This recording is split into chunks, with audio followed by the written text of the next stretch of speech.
So, my name is Heidi Waterhouse. I am the developer advocate for a company called Launch Darkly.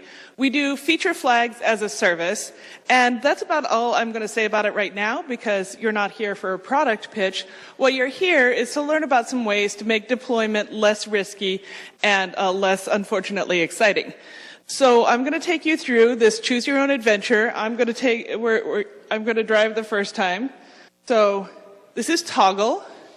Toggle is our mascot, and we're going to pack everything that Toggle needs for their space adventure. So we obviously need some rocket fuel. You don't want the elements to cross over or mix too easily.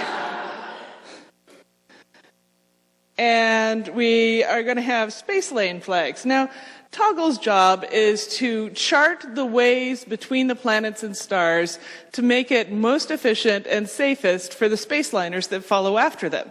So what they do is they go plant flags on different planets, and then when the route is completely charted, the home office turns all the automatic flags on, and the space liners follow the flags. That's what Toggle is out there doing, adventuring and planting flags. And because I'm a giant nerd, they look like heliographs. So let's see, we've got fuel, we've got flags, we need crew.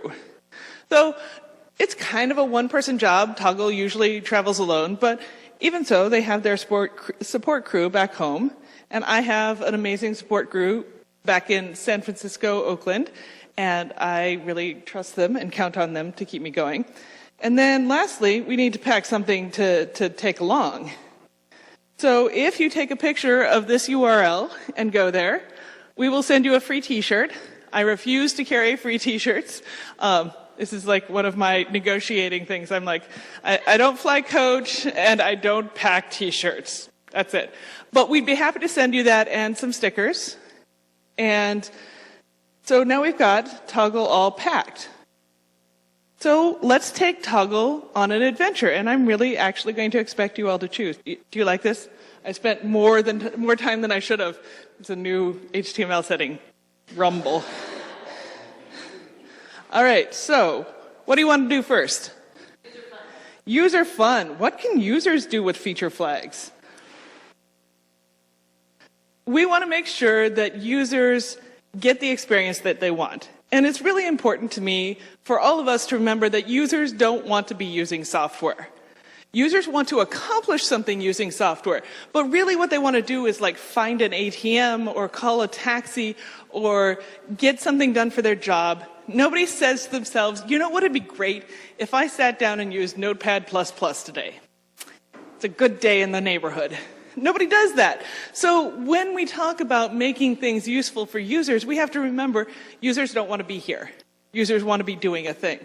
So which one do you want? SSO. Single sign-on customization. Single sign-on is a pain in the butt, but it makes it so amazing for users because you log in once to your account and then everywhere you go, it knows all of your settings. It knows, for instance, which language you want to use. It knows which colors you want to use. It knows who you are, so you don't have to keep logging back in. So what do you want next? Accessibility. So I made fun of the Node people. Sorry. This menu is useful for some people who are using tab-based navigation and not useful for people who are using screen readers. So when we say accessibility, we have to remember that accessibility has a lot of different facets. There are a lot of different things that mean accessibility, and some of them are mutually contradictory.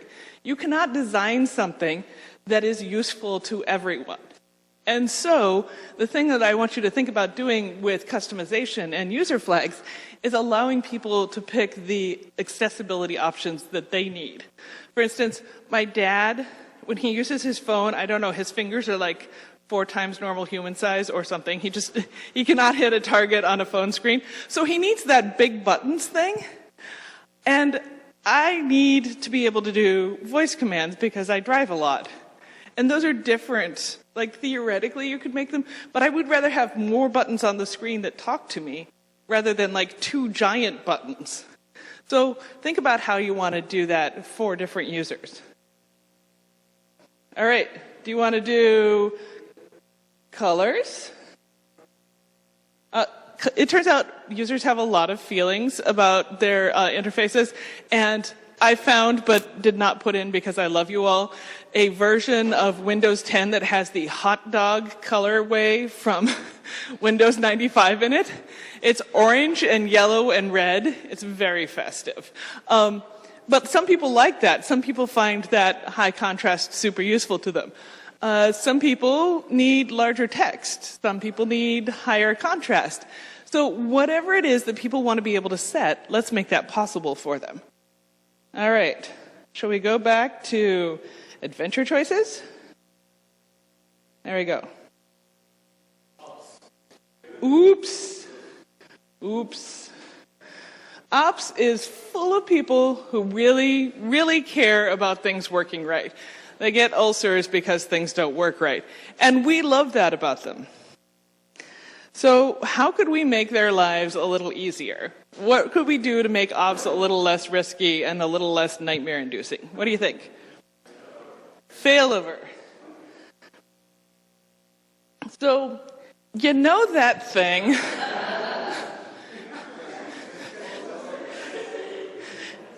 You know that thing where you're like, that's fine, we'll just fail over to the backup? How many of you have lost more than a month of work in this problem? Yeah, more than 0 is the answer. I once lost 3 months. Still can't talk about it without a lot of feelings, because we were running backups, but nobody was testing the backups. And if you, right? Yeah. If you don't test a backup, it's not a backup, it's like a hypothesis.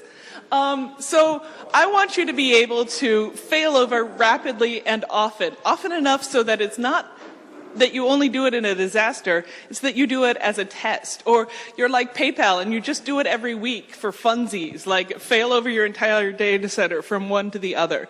I want you to make it so easy to switch your messaging and your traffic from one place to another that it stops being scary. All right, what next? Deployment failure. So it turns out that we launched a giant space mirror telescope. You may remember this. And it was focused wrong. And it only got blurry pictures. And we're like, that was really expensive and embarrassing, and we don't know what to do. They eventually came up with a solution that did not involve building a new space mirror or crashing the existing space mirror telescope into the ocean. They sent up glasses for it. They sent up a corrective lens. I want you to be able to fail forward instead of failing back, like that thing where you deploy something and, oh shit, traffic starts going down and you're in big trouble. I want you to be able to fail forward and turn off the one thing that's not right and keep going. Keep your telescope in space, just fix the thing and keep going. All right, what next?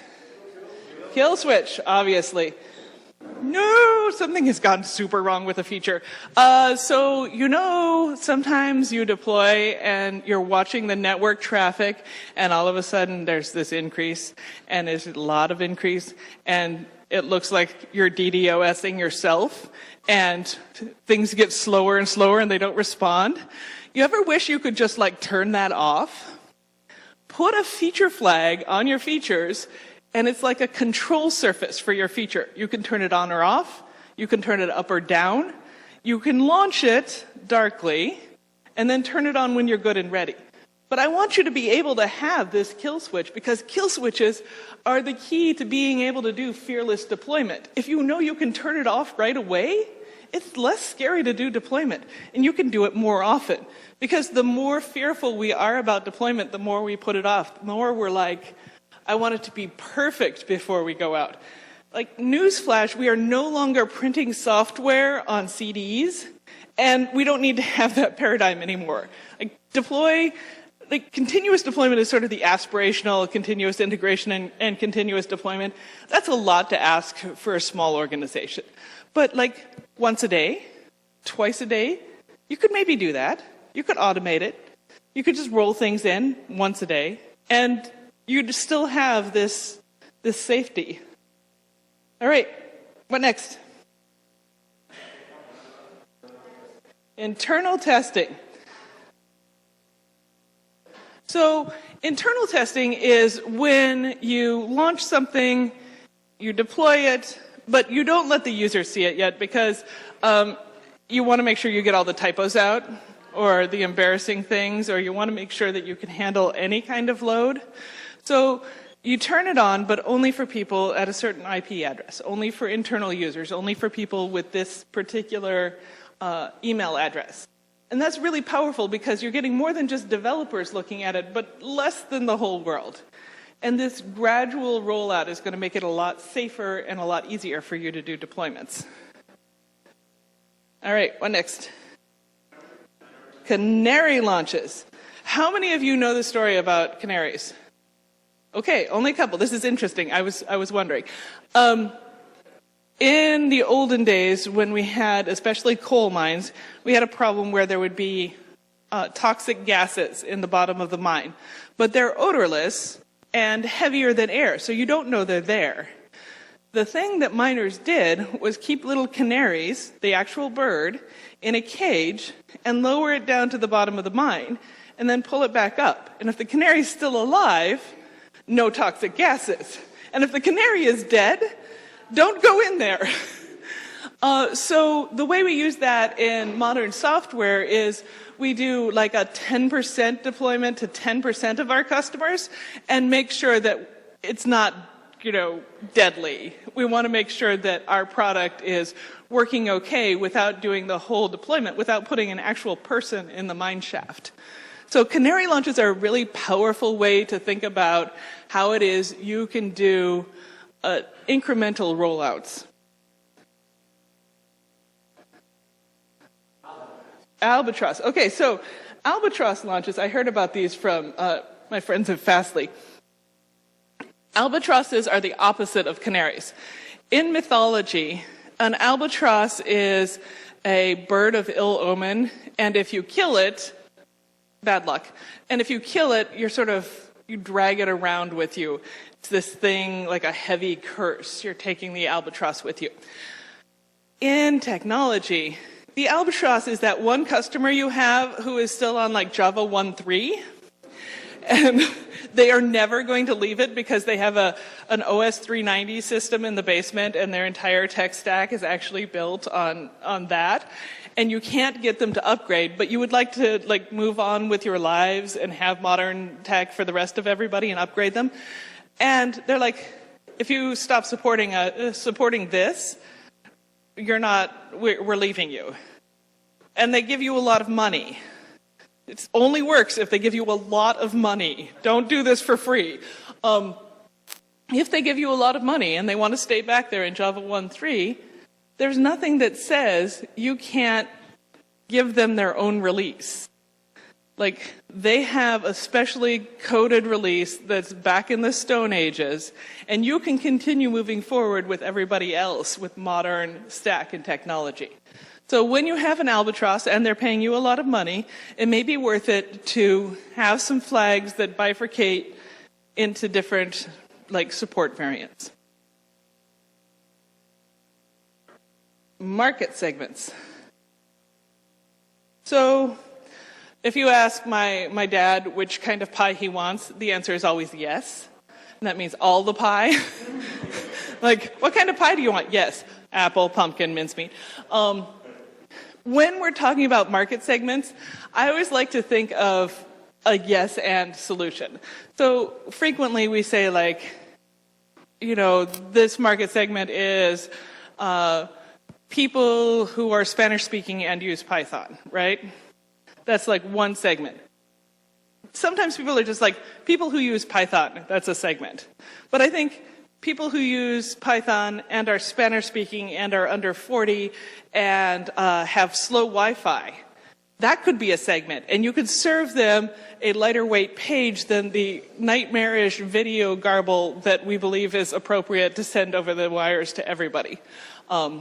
I'm so against heavyweight pages as a default.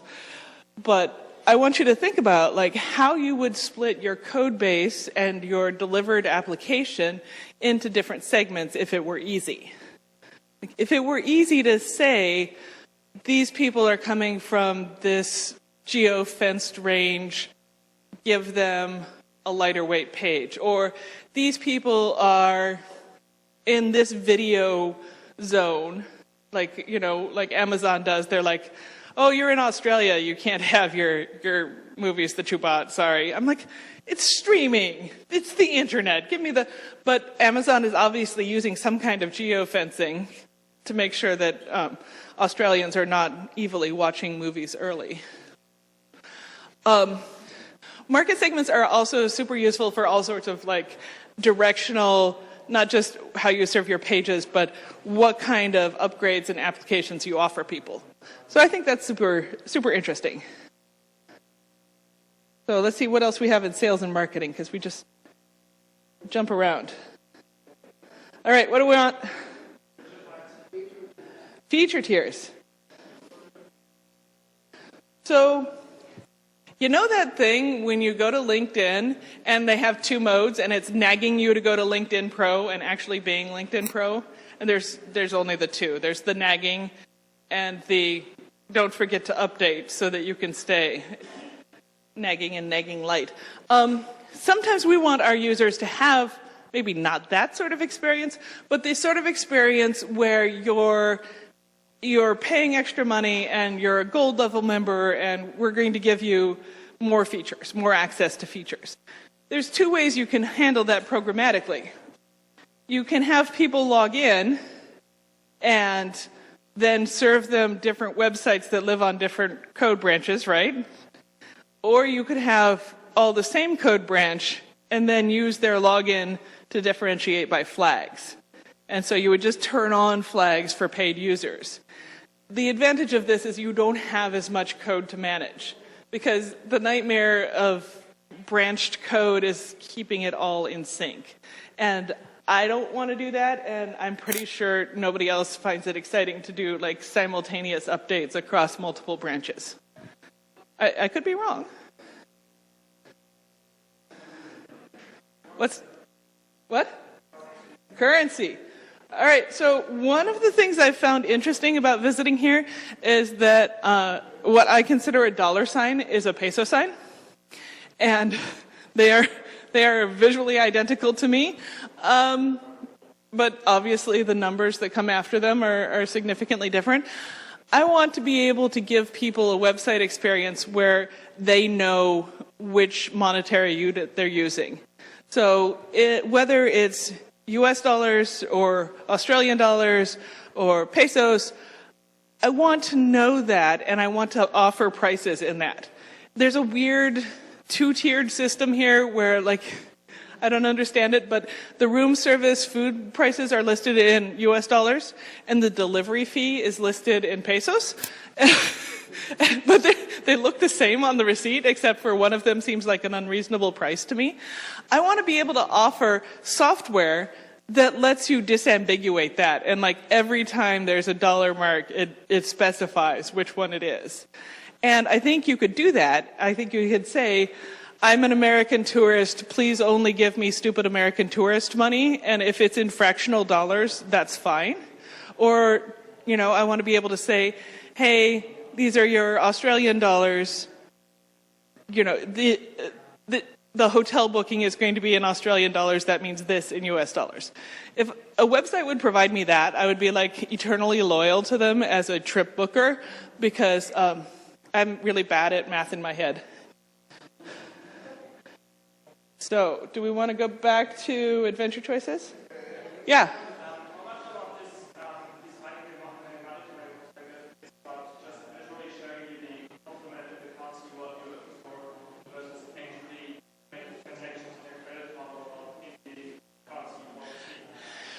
I think the question is how much of this is about visually showing you so that you can understand what you're spending versus actually doing the currency transactions. I think that depends on how you code it and how devoted you are to keeping your code synced appropriately with exchange rates. And I think that's a losing game. But if you're willing to do it, if you're doing enough transactions, it would probably be worthwhile. All right. What do we want for adventure choices? Sorry, what? Security and compliance. So I do a lot of speaking at DevOps days, and they keep talking about this thing called DevSecOps, and I'm like, could you add some more abbreviations in there, because I'm not sure that's obscure enough. But they're really intense about it, so I don't make fun of them. I think it's really important that we bake security into the very core of our code. Otherwise, we're going to be in big trouble when we have to apply it afterwards. Security is not like spackle. You can't just paint it on over the holes because it's not structural. And security is only useful and good if it's structural. So what kind of things do we want to talk about here? RBAC, role-based access control. So when you're using feature flagging and other things, but mostly feature flagging in this example, who gets to change the settings? If you have a kill switch, do you want everybody who can see the system to be able to hit the kill switch? No. You want lots of people to be able to hit it, but you want to make sure that you're limiting access to dangerous things. So by using role-based access control, you can make it so that only people who have probable cause to be doing something can do it. And you can limit this by project, or you can limit it by access level, or you can do some intersection of project and access level, or you can require 2 people to it only activates if you have 2 people activate the flag. It won't turn on for 1, sort of like nuclear security codes, theoretically. So there's a lot of things that you could do with RBAC on the back end that would make your site more secure and easier to manage. So what's next? Auditing. So I have tangled with my fair share of auditors, and there's this thing where an event occurs and the passive voice is used, and when Americans start using the passive voice, you know that somebody has really screwed up, because we're all like, so things happened and people died and it was terrible, and there are no actors, there's no direct person who did anything. So when you have the kind of event that calls for passive voice, you have to go pick through what happened and figure it out so it doesn't happen again. And you don't want to be I don't know who threw the kill switch for the system. I don't know who took down Amazon S3. They do know who took it down, and they had that because they had audit logs. They had the ability to go back through and see who did what when, and it gave them a chance to say, okay, look, our process is flawed, which is the thing you should be doing. But you still have to be able to see where it went wrong. Also, auditors have no sense of humor and is not ever a good answer. All right, private attributes. So one of the interesting problems of flagging and deployment is that you are pushing code that could be live out into deployment. So, for instance, when we had this chip problem, this chip security problem, how do you push the fixes? How do you talk about the fixes without revealing the problem? So you want to be able to push something out and be able to turn it on without something that says, drastic Intel security flaw fix, because that's kind of a giveaway about what you're trying to fix. So you want to be able to set attributes on your flags that not only the flag name, but also the things that it's conditional on are obscured. For instance, if you are sorting people by birth date. That's actually personally protected information. You want to obscure not just their birth date, but also the field that says birth date. Because otherwise, you're just giving hackers this lovely threat surface to drill down into. And so there's no reason to be giving that information away for free. So I think private attributes are a thing that you need to think about when you're building a system. Like, what is it I am saying about the data? What metadata am I accidentally distributing? All right, which one? Sorry, what? Deployment. So we've covered some of these things, but here is what I really want you to take away. Deployment is not the same as activation. Deployment is not the same as activation. Pushing code is not the same as turning code on. When you really grasp that theory, when you say to yourself, I can push it and test it internally and test it Canary before I launch it, it really makes you think differently about the risk you're taking. Makes you think differently about how hard it is to get something out the door, because it is easy to get it out the door. It may be hard. You may have to go to the committee meetings to turn it on, but at least you have it out there in the world. And that is more than half the battle. What's my time? What? Case study. Excellent. Here it is. So here is Toggle's hypothetical spaceline company and how they added feature management using Flex. So what are we going to start with? Terraforming or unexplored planets? All right. I heard terraforming first. Hey. Thank you. Perfect. So you can't blow up your code base and start over from nothing. As tempting as it is some days, that's just not a thing. So you're going to need to retrofit it, and you have to figure out how. And there are three sort of main ways that you could do this. What do you want? Only new features. So you have a giant, gnarly code base, and you do not want to touch anything that's already working. So only new features are going to get flags. You're going to write a style guide, and every time you create a new feature, you're going to wrap it in a little flag toggle, and it'll be fine. So what do you think happens? Training is hard. Teaching people to change the way they work requires conscious effort. You're increasing the difficulty of writing code. It's not a lot of increase, but every little bump that it takes to make somebody change their behavior is something you need to factor into your planning. So when you're asking people to make this change, you need to be accommodating of the fact that you're going to get some resistance. And I think that's not just about feature flags, it's about everything. It is very hard to make changes. But when it works great. Toggle loves everyone in the space cantina. And there's music playing. So we're going to go back to case study. Terraforming. What do you think? Rip off the Band-Aid. So only a few companies have the ability to do this.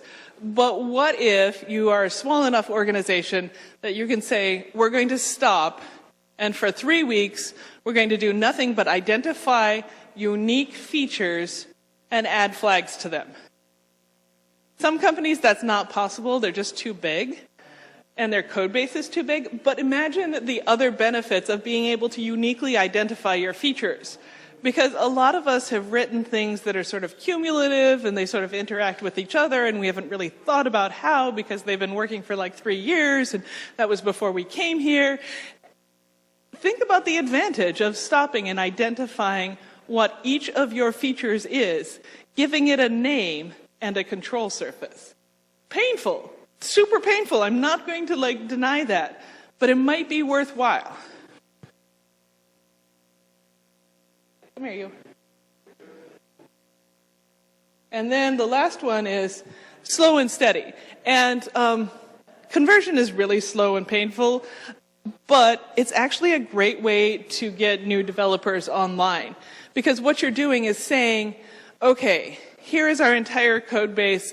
I want you to go and figure out what a feature is and wrap it in a feature flag and name it and identify what it interacts with.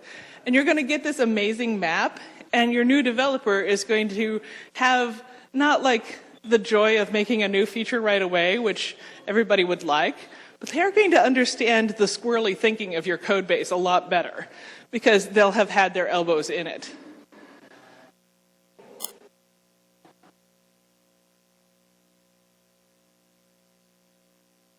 So let's go to unexplored planets. This is greenfield development. How many of you get to do greenfield development? Like 3, 4. Not many of us, but I think it's an interesting thought experiment because it's a thing we hope for sometimes. So which mode are you going to go with? Git and branches or flags and mainline? Flags and mainline. You're breaking the mold here. So the new CTO is committed to continuous deployment and integration, and they're just like, we're going to do this. Brand new product, we're going to do this. So what planet? Planet up.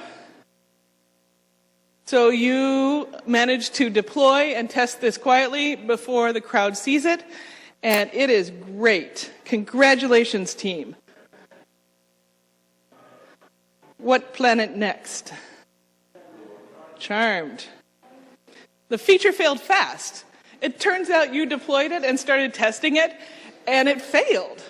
And you pulled it back. And that's okay. You're not any worse off than you were before. You haven't alienated anybody. You haven't taken down any, giant production servers. It's okay. That's pretty awesome. All right. What planet next? Edacita. Okay. You went to do a rollout, and it didn't work because you don't have the capacity. You don't have the pipeline. I think of this as the Best Buy Black Friday example. A couple years ago, on Black Friday, the Best Buy website went down in flames, like 404s, like super down. And every time they tried to stand it back up again, they couldn't because it would get nailed by this just flood of requests, all wanting a fresh service of the page because it had been down. If it had been that kind of traffic but gradual with people doing like normal shopping stuff, it would have been fine. But because everybody was requesting the fresh page, you couldn't stand it up. If they had been able to roll out like 10% at a time and get people into the shopping experience and sort of doing the slower, less intensive stuff, they could have stood the site back up a lot faster than they managed. As it is, they had to go buy a whole bunch of pipe in a screaming hurry on Black Friday, which is neither cheap nor easy. All right, I think we are almost done. One more planet. Erewhon. Oop, we already did that one. That's the exciting thing, right? Oh, we did all the planets? Okay. There is one that says, oh, I remember where it is. There is one that says, get therapist required. Because that moment when you go to merge and you realize that there's just too much diff and you can't figure out how to do it, and people start saying things like cherry pick and squash, and you get that sinking feeling in the pit of your stomach, that's when you need to get therapist, and that's when you really wish you'd been developing in Branch. So, thank you very much for your time. I really appreciate your attention. If you would like a demo, I will give that at lunch. But I hope that you found the theories really interesting and useful to you, because I think it's a really interesting way to think about software. Thank you all.